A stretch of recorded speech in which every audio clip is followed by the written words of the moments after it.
Dollar Tree DIY Wooden House Shadow Box Take 3.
as you can see, it is a farmhouse sign.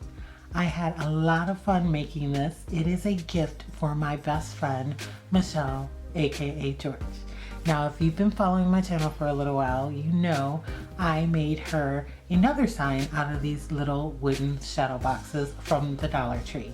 And it had her 4 children in it. It was also propped up on a Dollar Tree sign. And I think that one came out very, very nice. So when I thought I could make a farmhouse sign, Michelle was so excited and said yes, she would hang this above her kitchen cabinets. So let me start by saying that this is 9 wooden houses. I have 4 of the medium size, 2 of the short squatty ones, and 3 of the tall skinny ones. And when you put them all together, it is heavy.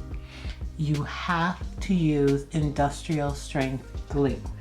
Hot glue will not stay together no matter what. I use E6000. I even reinforce certain areas with Gorilla Glue. And then I did use a little hot glue just so the project would stick together. I clamped it all down and let it dry overnight. I will be backing it with a complete board, 1 piece of wood, so she can hang it. Now I'm thinking also about putting some corrugated metal across the back. I think that would be really pretty and very farmhouse looking. But if I do that, it will be only from the top of the houses up to where the flowering tree is. Now this entire project can be done with only Dollar Tree products if you want. I have some things from Hobby Lobby, such as the large letters and the craft paper on back, and micros like the little bench and the hay barrels there. And I do believe that's about it, besides the fact that I used a couple of pieces of wood from my yard and then some things that were already in my craft stash, which probably came from Dollar Tree. I know I did not show the windmill how I made it. I lost that footage, I apologize. However, it is just the leftover pan from the roofing that I did. I cut out a small circle, used 9 toothpicks and glued them randomly around.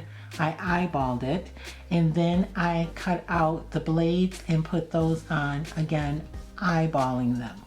Then I used a very small piece of floor wire and put it around, and I painted it just like the roof. I painted the gray first and then added the black. And I put a little more black on this to give it some dimension.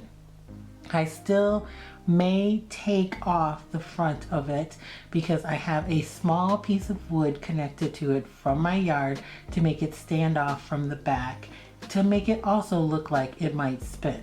And I glued a penny to the top just so it would have a little more of a 3D effect.